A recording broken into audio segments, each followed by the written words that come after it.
스스로 자세를 변경할 수 없는 환자의 욕창 예방법으로 옳은 것에 대해서 물어보고 있거든요. 그러면 여기 보시면 욕창 예방 방법에 대해서 물어보는 거예요.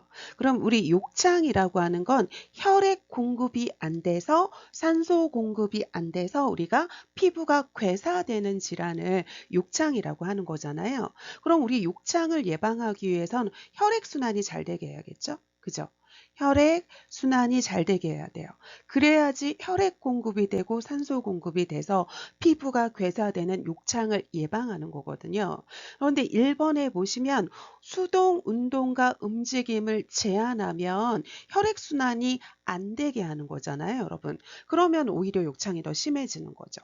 그러니까 우리가 제한하는 게 아니라 이 2시간마다 체위 변경해주고 그리고 수동 운동을 통해서 움직임을 늘려줘가지고 우리 혈액순환이 잘 되게 해줘야겠죠, 여러분. 그래서 1번은 틀렸고요.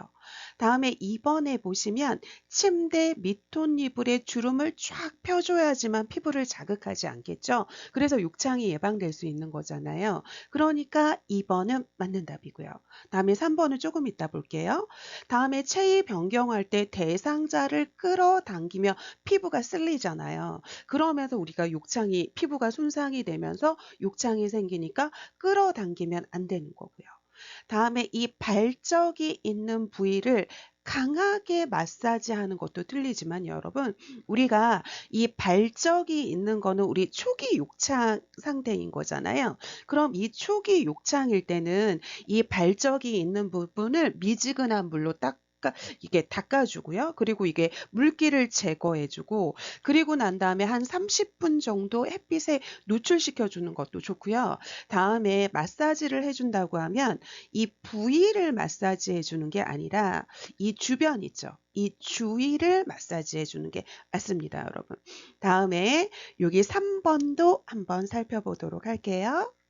그러면 지우고 좀 해보도록 하겠습니다, 여러분. 그러면 우리 사람이 이렇게 누워 있을 때 이렇게 대상자가 부동 상태로 움직이지 못하는 이 부동 상태로 누워 있다라고 생각을 해보세요. 그럼 여기 이 밑에 부분, 이 부위가 이게 압력을 받게 되는 거잖아요. 그런데 부동 상태로 누워 있으니까 지속적으로 시간이 이렇게 곱해지는 거죠, 여러분. 그래서 우리가 이 압력 곱하기 시간으로 뭐가 생기는 거냐면 욕창이 생긴다고 생각을 하시면 되거든요. 그럼 얘를 없애주면 욕창이 안 생기니까 우리가 시간을 없애주기 위해서 우리가 2시간마다 체위 변경해 주는 거죠. 다음에 이 압력을 없애주기 위해서 우리가 욕창 예방 매트리스 같은 거 사용해 준다라고 생각하시면 됩니다.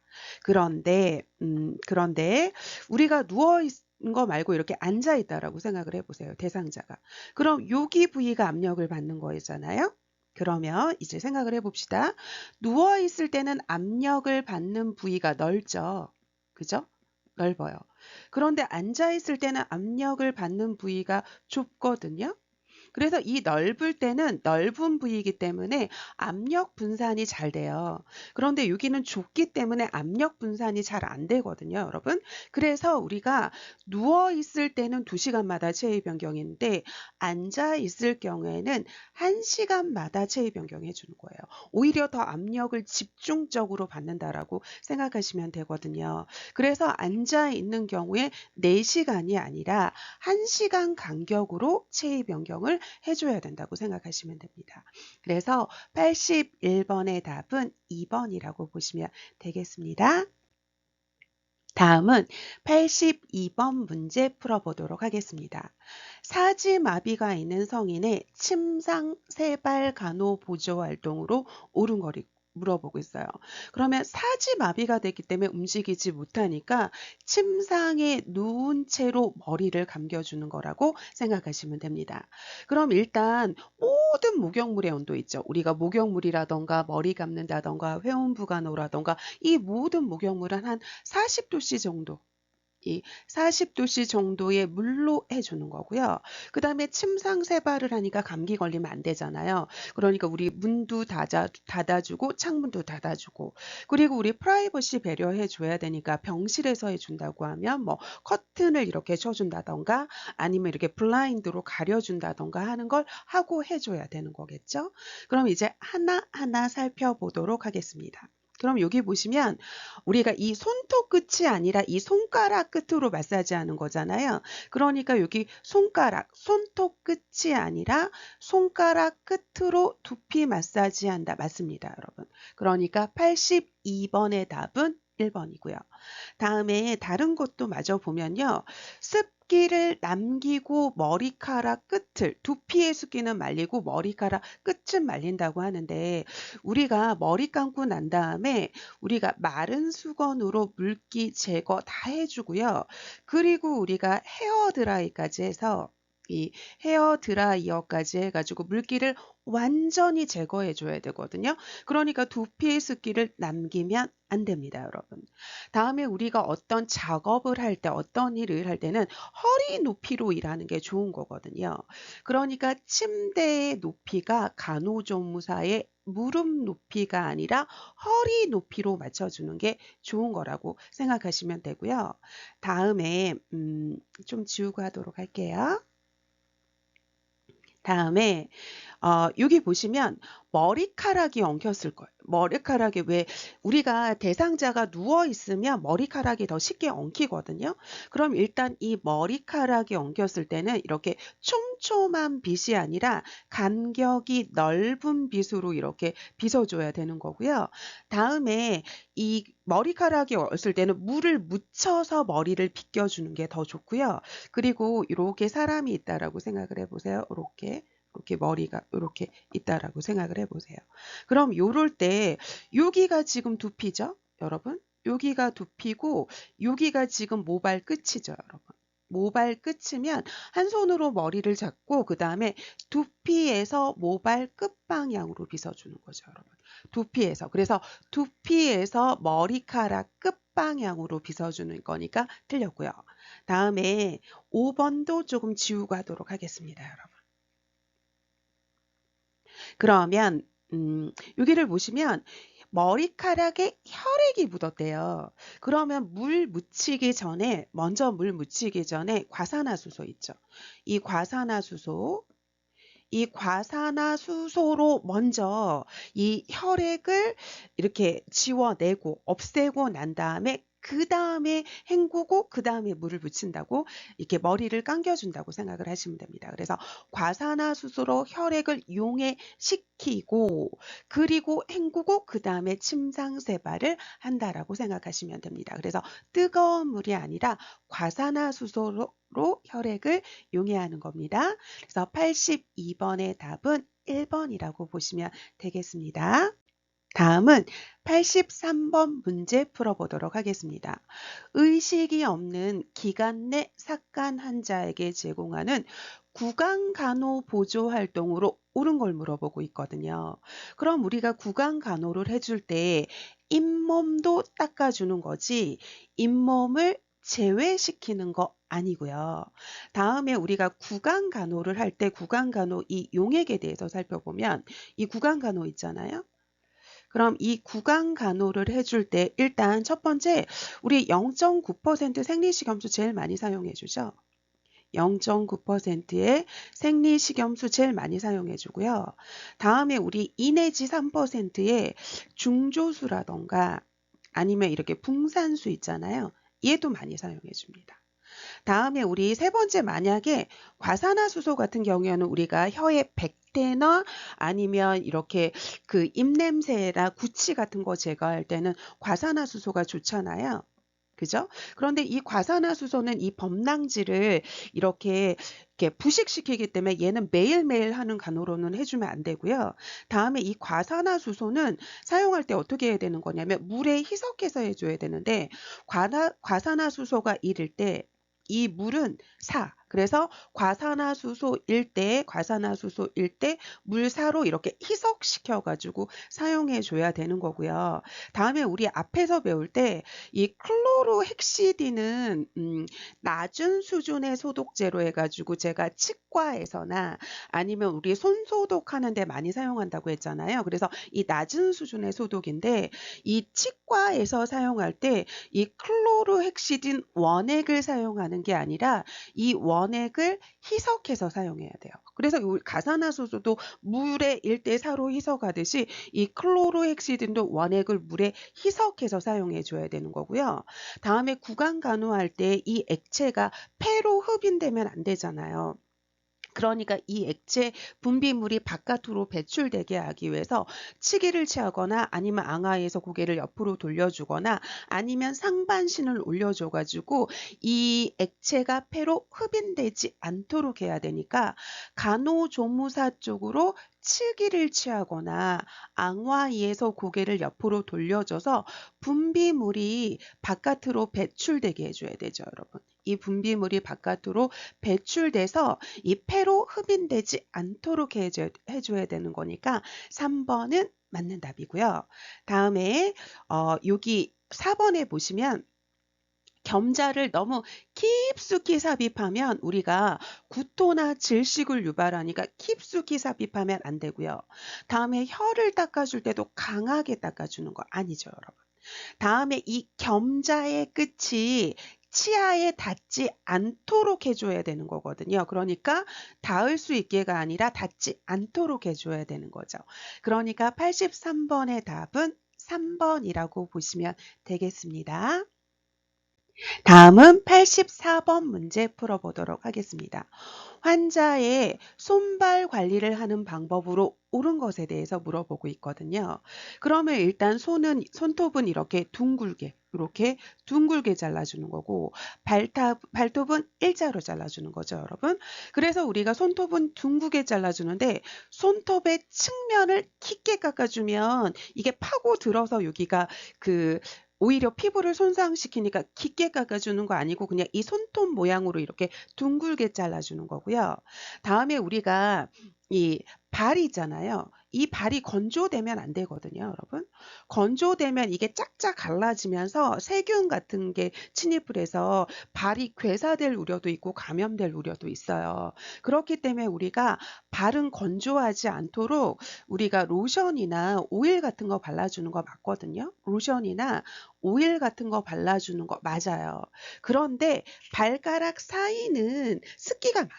그렇기 때문에 우리가 발에 로션을 발라주는 건 맞는데 발가락 사이는 발라주면 안 돼요. 다음에 우리가 발을 보호해 줘야 되는 거거든요. 그러니까 맨발 상태를 유지하면 안 되고 우리가 면양말 있잖아요. 양말을 신도록 하는 게 발을 보호해 주는 거거든요. 냄새가 심하다고 해서 맨발 상태를 유지하면 안 되는 거죠, 여러분. 다음에 두꺼운 발톱은 더운 물에 한 15분 정도 담가놨다가 자르면 이게 왜 부드러워지면서 불리면서 발톱이 잘 잘리잖아요. 그래서 우리가 두꺼운 손발톱은 이렇게 더운 물에 한 15분 정도 담갔다가 자르면 좋다라고 생각하시면 됩니다. 다음에 손톱 밑에 예리한 기구 자체를 넣으면 안 되죠. 우리가 손상시킬 수 있잖아요. 그렇기 때문에 5번은 틀렸고요. 그래서 84번의 답은 4번이라고 보시면 되겠습니다. 다음은 우리 85번 문제 풀어보도록 할게요. 오른쪽 편마비 대상자의 바지를 갈아입힐 때 간호보조 활동으로 옳은 것에 대해서 물어보고 있거든요. 그러면 여기 오른쪽 편마비라니까 오른쪽이 지금 불편한 쪽이죠. 마비된 쪽, 불편한 쪽이고 그러면 왼쪽이 건강한 쪽이겠죠, 여러분. 왼쪽이 건강한 쪽입니다. 그러면 이것도 제가 만든 원칙으로 조금 설명을 해드리려고 하는데요. 우리가 어차피 나중에 지팡이 할 때 아셔야 돼서 첫 번째는 요거부터 하도록 하겠습니다, 여러분. 우리가 어디를 올라갈 때 계단이나 어디로 올라갈 때는 어떻게 해야 되는 거냐면 건강한 다리부터 올라가는 겁니다, 여러분. 건강한 다리부터 올라가는 거고요. 그 다음에 우리 내려갈 때는 불편한 다리부터 내려가야 되는 거거든요. 그래서 이 불편한 다리부터 내려가는 겁니다. 그래서 보시면 올라갈 때는 항상 건강한 다리부터 올라가는 거고 그 다음에 내려갈 때는 항상 불편한 다리부터 내려가는 거라서 건강한 다리로 올라간다, 불편한 다리로 내려간다고 외우시면 되는데요. 이거 외우면서 한 가지를 더 외우면 이게 해결이 되거든요. 그럼 우리가 옷을 입었을 때 입었던 옷을 벗어야지 새로운 옷을 입잖아요. 그러니까 우리가 벗고 다음에 입기라고 생각을 하시면 됩니다. 벗고 입기. 그러면 옷을 벗을 때는 항상 건강한 쪽부터 벗기는 거고 그 다음에 옷을 입을 때는 항상 불편한 쪽부터 입는다고 생각하시면 됩니다. 그러면 우리 하나하나 살펴보도록 하겠습니다, 여러분. 그럼 여기 보시면 입히는 거잖아요. 그럼 제가 입힐 때 이 입을 때는 불편한 쪽부터 입는 거잖아요. 그럼 여기 오른쪽 편마비니까 입힐 때는 오른쪽 다리부터 입히는 거지 건강한 왼쪽 다리 입히는 거 아니고요. 다음에 우리 벗길 때는 건강한 쪽부터 벗기는 거잖아요. 그러니까 우리 벗길 때는 건강한 왼쪽부터 벗기는 거고요. 다음에 우리 손은 괜찮은데 다리는 굉장히 길잖아요. 다리는 굉장히 기니까 바지를 입고 벗길 때 이렇게 무릎을 세워서 보시면 여기까지 끊어서 하고 여기까지 끊어서 입고 벗기면 좀 더 편하거든요. 그래서 우리가 바지는 무릎을 굽혀서 하는 게 좋지 무릎이 구부러지지 않게 하는 게 아닙니다, 여러분. 다음에 우리가 옷을 입고 갈아입힐 때 간호조무사 쪽에 침대 난간은 내려야 되고 반대쪽에 침대 난간은 낙상의 우려가 있으니까 올려야겠죠, 여러분. 그러니까 간호조무사 쪽에 침대 난간은 내려야 되는 거고요. 다음에 조금 이게 글씨가 안 보이니까 조금 지웠다가 할게요, 여러분. 지우고 마저 하도록 하겠습니다. 그러면 이거 다시 한번 적을게요, 여러분. 우리 건강한 다리로 올라간다 그랬고요. 그 다음에 우리 불편한 다리로 내려간다고 했고요. 다음에 우리가 벗고 입기라고 했습니다, 여러분. 벗고 입기라고 했어요. 그죠? 그래서 우리 보시면 벗을 때는 건강한 쪽부터 벗고 그 다음에 입을 때는 불편한 쪽부터 입는다 그랬어요. 그럼 5번에 보시면 입히는 거니까 불편한 오른쪽 다리부터 입히는 건 맞아요. 그리고 우리가 입힐 때 제가 이거를 그림으로 표현하기 그래서 이렇게 옷을 조금 준비를 했는데 이렇게 옷이 있으면 여기는 허리 부분이 있잖아요. 허리. 그럼 이 허리에서 이렇게 다리까지 이렇게 모아지는 거예요. 이렇게 모아져 가지고 다리를 끼우면 좋겠죠, 여러분. 이렇게 옷을 모아줘 가지고 그래서 여기 보시면 바지의 발목에서 허리까지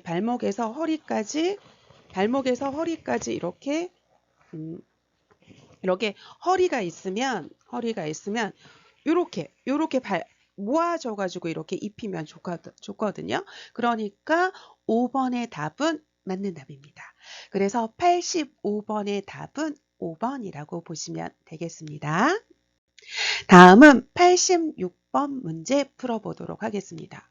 수동적인 관절 범위 운동이래요. 그럼 우리 능동적이다 그러면 환자 스스로 하는 운동이고 그 다음에 수동적이라고 하면 환자가 아니라 다른 사람이 해주는 운동이거든요. 그러면 이 수동적 관절 범위 운동은 스스로 움직이지 못하는 거죠, 여러분. 수동적으로 해주는 거니까 능동적이 아니라 그러면 스스로 움직이지 못하는 환자한테 우리가 이 관절 운동을 제공을 해줘가지고 관절 운동을 제공을 해서 우리가 이 관절이 경축이나 이렇게 굳지 않게 해주고 그러면 굳지 않으면 움직이기 편하겠죠. 그래서 이 가동성 있잖아요. 이 관절을 유연하게 해서 이 가동성의 범위를 갖다가 증진시킬 목적으로 해주는 게 바로 뭐냐면 수동적인 관절 가동 범위 운동이라고 생각을 하시면 되거든요. 그러면 조금 지우고 좀 더 살펴보도록 할게요. 그러면 이 운동을 해줄 때 우리가 어떻게 해주는 거냐면 일단 우리가 머리에서 이렇게 다리 방향으로 해주고요. 다음에 우리가 큰 근육을 먼저 해주고 그 다음에 작은 근육을 해주는 거고요. 다음에 각 관절 있죠. 이 관절에 3회 정도씩 제공을 해주는 거고요. 다음에 한 번 할 때, 이렇게 한 번 할 때 얘가 5 내지 10분을 넘지 않도록 해주는 겁니다, 여러분. 그리고 통증이 느껴지지 않는 선에서 해주는 거고요. 다음에 얘가 압력이 골고루 가도록 해줘야 돼요. 그리고 천천히 가게 해주는 거고요. 다음에 한쪽을 다 끝내놓고 그 다음에 다른 쪽을 해주는 거라고 생각을 하시면 됩니다, 여러분. 그러면 우리 하나하나 살펴보도록 할게요. 그럼 여기에 보시면 힘을 주어가 아니라 이게 이 압력이 균등하게 가도록 이렇게 천천히 해주는 거지 힘을 줘서 하는 게 아니고요. 그 다음에 여기 제가 머리에서 다리 방향이라고 그랬잖아요. 머리에서 이렇게 발끝 방향으로 해주는 거고요. 그 다음에 여기 보시면 가능한 관절 범위 내에서, 그러니까 환자의 움직임이 가능한 범위 내에서 해주는 거지 너무 무리하게 해주고 통증이 느껴지는 범위를 넘어서게 해주면 안 된다고 생각을 하시면 되거든요. 그러니까 답은 3번이고요. 다음에 여기 보시면 피로감이 느껴질 때까지 하면 안 되죠, 여러분. 다음에 좌우를 같이 하는 게 아니라 한쪽을 다 끝내놓고 그 다음에 다른 쪽을 해주는 거니까 양쪽을 동시에 해주는 거 아닙니다, 여러분.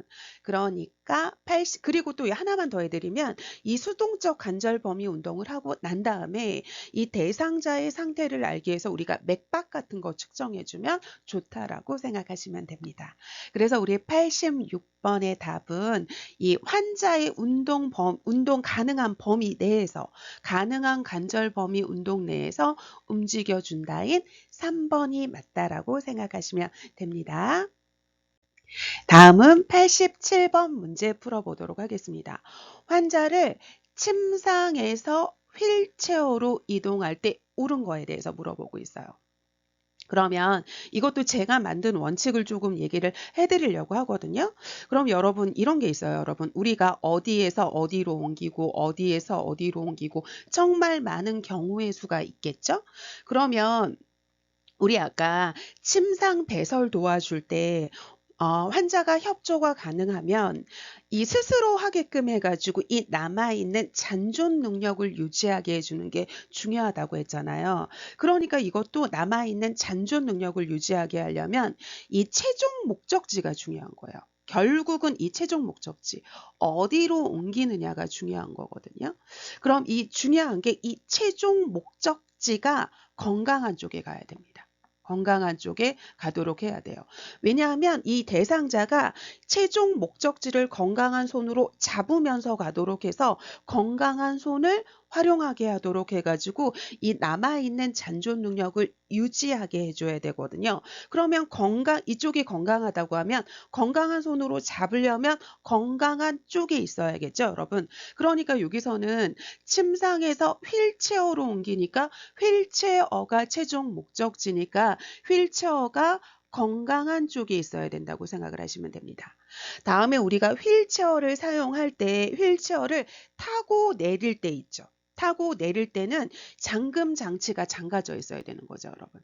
잠금 장치가 잠가져 있어야죠. 이게 움직이면 안 되잖아요. 잠금 장치가 잠가져 있어야 되고, 그리고 휠체어를 타고 내릴 때는 발받침대가 올려져 있어야지 걸려 넘어지지 않거든요. 그래서 이 발받침대 있잖아요. 이 발받침대가 올려져 있어야 된다고 생각하시면 됩니다.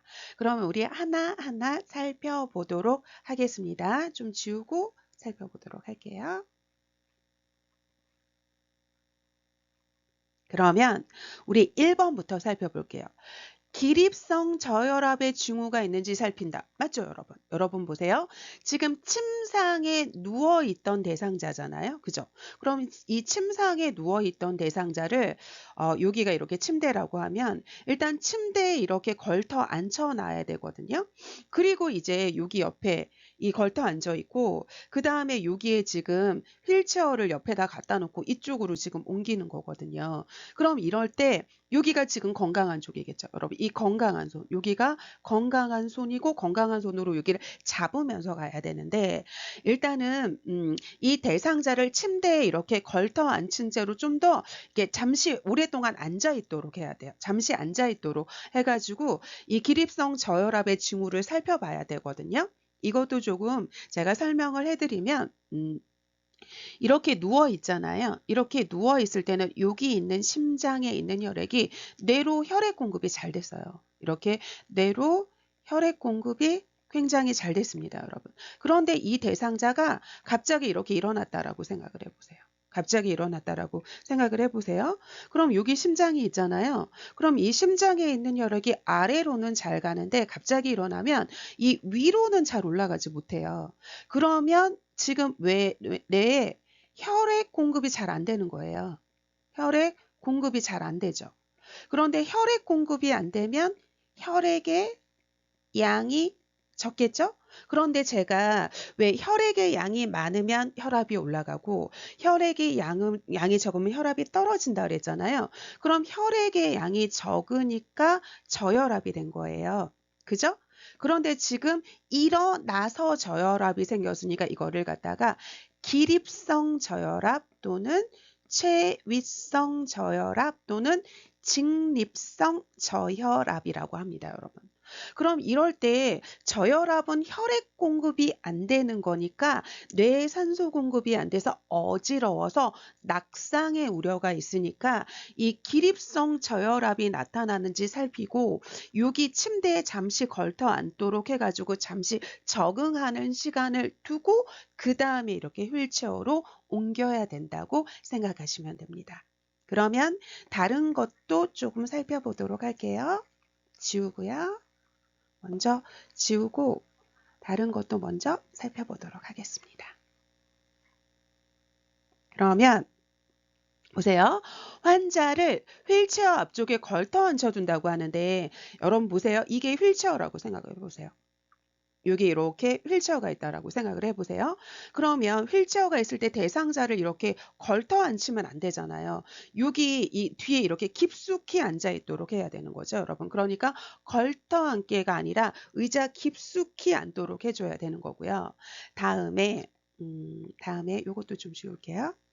다음에 보시면 환자의 바지를 잡고 회전해서 휠체어에 앉히는 게 아니라 이것도 그림으로 조금 설명을 해드리면 여기 제가 아까 침대에 대상자를 이렇게 약간 여기 일단 걸터 앉아야 되잖아요. 그리고 여기가 지금 여기 보시면 여기가 지금 건강한 쪽이죠. 그리고 이 건강한 쪽이 최종 목적지에 여기에 뭐를 두는 거냐면 휠체어를 두는 거잖아요. 그럼 이럴 때 어떻게 해야 되는 거냐면 간호조무사는 일단 환자 앞에 서요. 환자 앞에 서고 이렇게 겨드랑이 밑으로 손을 넣어서 허리 여기 있는 허리를 잡고 허리를 등 뒤에 있는 허리를 감싸고 그 다음에 이 대상자는 이 건강한 손으로 휠체어의 팔걸이를 잡게끔 하고 몸을 회전해서 앉히는 거거든요. 바지가 아니라 허리를 하는 거죠, 여러분. 다음에 앉히기 전에 발받침대를 내리는 게 아니라 타고 내릴 때는 발받침대가 있으면 걸려 넘어져요. 그러니까 타고 내릴 때는 발받침대를 올려서 걸려 넘어지지 않도록 하고 그 다음에 휠체어에 다 앉았을 때 그때 발받침대를 내려주는 거죠, 여러분. 다음에 우리가 최종 목적지가 건강한 쪽에 간다고 했잖아요. 그럼 이럴 때 휠체어가 최종 목적지니까 휠체어는 마비된 쪽이 아니라 건강한 쪽에 있어야지 건강한 손으로 휠체어를 잡으면서 가는 거거든요. 그러니까 87번의 답은 1번이라고 보시면 되겠습니다. 다음은 88번 문제 풀어보도록 하겠습니다. 왼쪽 편마비 환자가 지팡이를 사용해서 계단을 내려갈 때 보행 순서로 옳은 거거든요. 그러면 이것도 제가 만든 원칙으로 얘기해 드릴 건데요. 제가 아까 요거 원칙 외우려고 했잖아요. 여러분 제가 만든 원칙인데 우리가 건강한 다리로 올라간다 그랬죠. 여러분 건강한 다리로 올라가는 거고요. 그 다음에 불편한 다리로 내려가는 겁니다. 불편한 다리로 내려가는 거고요. 요게 지금 평지랑도 똑같아요, 여러분. 평지랑도 똑같거든요. 그럼 요게 무슨 말이냐면 올라갈 때는 항상 건강한 다리부터 올라가는 겁니다. 다음에 내려갈 때는 항상 불편한 다리부터 내려가는데 얘가 평지도 갔다 그랬잖아요. 그러니까 평지도 불편한 다리부터 가는 거라고 생각하시면 됩니다. 이게 제가 만든 첫 번째 원칙이고요. 다음에 제가 만든 두 번째 원칙을 얘기를 해드리면 지팡이 있죠. 이 지팡이는 항상 먼저여야 돼요. 항상 먼저 닿아요. 그래서 지팡이는 항상 먼저야지 중간에 오거나 마지막에 오면 안 된다라고 생각을 하시면 되거든요. 그러면 일단 제가 이거 일례를 들어서 하나만 조금 먼저 하고 문제를 풀어드릴게요. 만약에 올라가는 순서를 얘기하세요. 그러면 제가 지팡이가 항상 먼저라 그랬잖아요. 그러니까 지팡이가 먼저인 거예요. 그 다음에 제가 올라갈 때는 건강한 다리부터 올라간다 그랬잖아요. 그러니까 건강한 다리로 올라가는 거고요. 그 다음에 이제 불편한 다리로 올라간다고 생각을 하시면 됩니다. 다음에 이제 내려가는 상황을 얘기를 하면 제가 항상 지팡이가 먼저라 그랬잖아요. 그러니까 지팡이가 먼저고요. 그 다음에 내려갈 때는 불편한 다리부터 가야 되잖아요. 그러니까 불편한 다리. 그 다음에 건강한 다리예요. 다음에 평지를 얘기하세요도 얘랑 똑같죠. 왜냐하면 제가 내려갈 때나 평지랑 같다라고 얘기를 해드렸잖아요. 그러니까 제가 만든 원칙 이 두 가지만 외우시면 절대 안 틀립니다, 여러분. 그래서 건강한 다리로 올라간다, 불편한 다리로 내려간다. 이 내려가는 게 평지랑 같다. 다음에 지팡이는 항상 먼저다. 이 두 가지 원칙만 외우시면 됩니다. 그러면 우리 여기 나온 문제를 조금 풀어보도록 할게요. 지우고 이 문제를 풀어보도록 하겠습니다. 이 문제를 풀어보도록 할 건데 지금 여기 보시면 보세요. 왼쪽 편마비래요. 그럼 왼쪽이 불편한 다리고 오른쪽이 건강한 다리죠. 여러분 왼쪽이 지금 불편한 다리예요. 그죠? 그 다음에 오른쪽이 건강한 다리입니다. 그럼 지팡이고 지금 내려갈 때면 우리가 불편한 다리부터 내려가는데 우리 지팡이인 거죠. 그러니까 어떻게 해야 되는 거냐면 지팡이 내려가는 거니까 지팡이 먼저 내려가고 그 다음에 불편한 왼쪽 다리 내려가고 그 다음에 오른쪽 다리 내려가는 거잖아요. 그러면 우리가 요게 출발점이죠. 요거는 다 출발점인 거예요. 그죠? 요게 출발점인데 그럼 지팡이를 볼까요? 그러면 여기 보시면 이동 중인 지팡이는 검은색 점이래요. 그럼 우리가 검은색 점이 먼저 있어야 되잖아요. 검은색 점이 먼저 있어야 되는 거죠. 여긴 검은색 점이 먼저 있는 게 아니니까 1, 2번 중에 답이겠죠? 얘는 답이 아니고요. 그리고 난 다음에 우리 왼쪽 불편한 다리부터 내려가야 되는데 여기 보시면 이 마비된 다리가 여기 요거잖아요. 그럼 마비된 다리가 와야 되는 거잖아요. 요거 다음에 그러니까 요거죠, 여러분. 그 다음에 이 마비된 다리가 내려와야 되는 거잖아요. 여기 점이 먼저인 거고 그 다음에 여기는 건강한 다리니까 이건 아니죠, 여러분. 내려가는 거니까. 그러니까 답은 2번이라고 보시면 되겠습니다. 다음은 89번 문제 풀어보도록 할게요. 산후 자궁훅을 예방을 하거나 자궁 내 태아 이치를 교정하거나 월경통을 완화하는 거고 지금 무릎을 꿇고 머리와 가슴이 침상에 닿도록 하는 체위를 얘기하고 있는 거거든요. 그러면 우리가 이게 그림으로 조금 설명해 드리면 이게 요거 슬룡이잖아요, 여러분. 이게 슬룡이거든요. 그러면 이게 슬룡인데 요게 슬룡이란 말이에요. 그럼 이 슬자가 무릎 슬자예요, 여러분. 얘가 무릎 슬자고요. 그 다음에 이 흉이라고 할 때 이 흉이 흉부를 얘기를 하는 거예요. 그럼 이렇게 대상자가 이렇게 있을 때 여기 흉부가 가슴에 닿아야 돼요.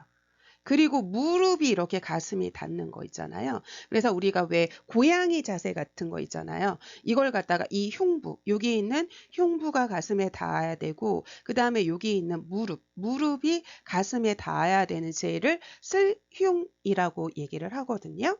그런데 이 슬흉이가 여성한테 굉장히 중요한 자세에 해당이 되거든요. 그러면 여기를 조금 살펴보면 우리가 임신하기 전 있죠. 이 임신 전에 우리가 왜 요거를 조금 그려드리면 우리가 요런 식으로 돼 있잖아요. 그죠? 이렇게 돼 있죠? 이렇게 돼 있으면 여기가 지금 질이고요. 다음에 여기는 자궁이고요. 그 다음에 여기는 난소고요. 다음에 여기는 난관 또는 나팔관이라고 얘기를 하고 여기 있는 자궁 있잖아요. 이 자궁이 임신 전에는 이렇게 한 50g 정도 되잖아요. 그래서 서양 배 모양으로 돼 있는데 얘가 여러분 보세요. 우리가 자궁이라고 했을 때 여기가 사람 목처럼 생겼죠. 여기가 사람 목처럼 생겼잖아요. 여기가 사람 목처럼 생겨가지고 여기가 목경자를 써서 자궁경부라고 얘기를 해요. 다음에 요 안은 몸체자를 써가지고 자궁체부라고 얘기를 하고 여기 이 둥근 부분을 우리 뭐라고 하는 거냐면 자궁저부라고 하거든요. 왜 자궁저부라고 하는 거냐면 이 자궁 50g이 서양 배 모양으로 이렇게 돼 있는데 얘가 이렇게 전굴돼 있어요. 이렇게 굽어져 있거든요. 전굴돼 있어요. 이렇게. 그래서 이 여기가 자궁저부가 바닥에 닿아요. 그래서 바닥저자를 써서 자궁저부라고 얘기를 하거든요. 그런데 자궁은 이렇게 전굴돼 있어야 되는데 자궁이 전굴돼 있지 않으면 심하게 얼경통을 앓아요. 그렇기 때문에 이렇게 임신 전에 이렇게 우리가 슬룡이를 취하잖아요. 그러면 자궁이 후굴되는 걸 예방해요. 이게 전굴이 돼야 되는데 이렇게 전굴이 돼야 되는데 이렇게 후굴되는 걸 예방을 하고요. 그 다음에 우리가 이렇게 후굴돼 있으면 월경통이 되게 심하거든요. 그래서 이 슬룡이를 취하면 월경통이 예방이 됩니다, 여러분. 월경통이 예방이 된다고 생각을 하시면 되고요. 다음에 여기 지우고 할게요. 그래서 임신 전에는 자궁이 후굴되는 걸 방지하고 월경통을 예방해 주죠. 그래서 여기 보시면 보세요. 자궁이 후굴되는 걸 예방하고 월경통을 예방하는 건 지금 임신 전이에요. 그런데 임신 중에 보시면 우리가 아기가 있으면 이렇게 있어야 되는 거잖아요. 그죠? 이런 식으로 있어야 되는 거죠. 그죠? 이게 지금 자궁이고 이렇게 있어야 되는 거잖아요. 그러면 여기가 아기 머리가 있는 거잖아요. 그래서 아기 머리 두 자를 써서 이렇게 있는 걸 우리 두정위라고 하고 이게 정상 아기의 최이거든요. 그런데 이 아기가 이렇게 있지 않고 이렇게 있다라고 생각을 해보세요. 이렇게 있다라고 생각을 해보세요. 그러면 머리가 위쪽에 있고 둔부가 지금 엉덩이 둔부가 지금 여기 밑에 있는 거잖아요. 그래서 얘가 둔부가 밑에 있으니까 얘는 둔이라고 얘기를 하거든요. 그러면 여기에 질이 있는데 다리부터 내려오게 되잖아요. 이렇게 되면 그럼 이건 이상체이라서 안 되거든요. 그럼 이 둔이일 때 어떻게 해줘야 되는 거냐면 이거 시험 문제 잘 나오거든요. 그럼 이 둔이일 때 임신 7 내지 8개월 이 개월수도 외우셔야 됩니다. 여러분 임신 7 내지 8개월에 임산부가 슬룡이를 취해주면 이 태아의 위치가 교정되기도 하거든요. 그래서 자궁 내 태아의 위치가 교정이 돼요. 7 내지 8개월에.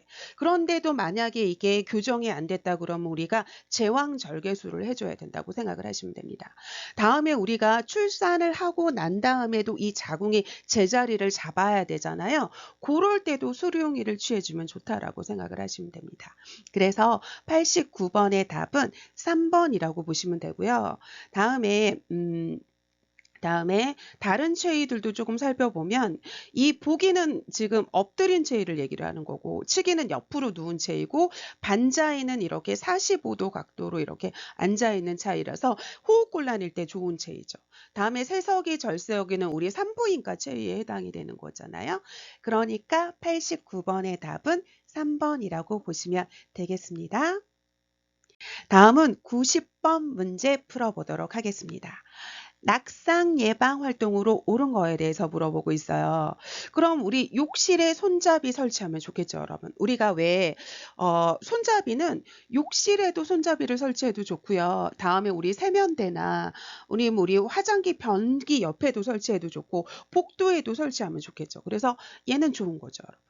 다음에 야간에 조명을 소등하면 화장실 갈 때 낙상의 우려가 있으니까 안 되겠죠, 여러분.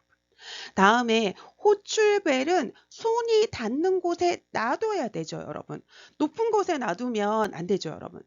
다음에 우리가 왜 그 노인분들 그런 요양원에 가면 침대의 높이가 좀 낮아요, 여러분. 그래서 우리가 침대의 높이를 낮게 해가지고 우리가 침대의 높이를 낮게 하고 바닥에 이부자리를 조금 펴놓는 거예요. 그래서 넘어진다, 이 침대에서 낙상된다 하더라도 다치는 걸 조금 최소화하도록 하는 거거든요. 그래서 치친 시 침대의 높이를 낮춰주고요. 그 다음에 바닥에 요를 깔아두면 좋다라고 생각하시면 되죠. 다음에 슬리퍼를 신으면 안 되죠. 슬리퍼를 신으면 낙상하기 딱 좋잖아요.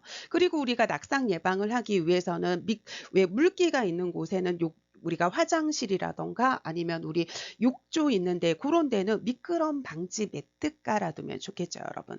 그리고 우리가 낙상을 예방하려면 대상자가 이 하체의 힘을 좀 키워주면 좋기 때문에 이 하체 운동시키는 것도 좋은 방법 중에 하나라고 생각하시면 되겠습니다. 그래서 우리가 90번까지 끊어 가도록 하고요. 다음 시간에 마저 실기 문제 살펴보도록 하겠습니다. 수고 많으셨습니다.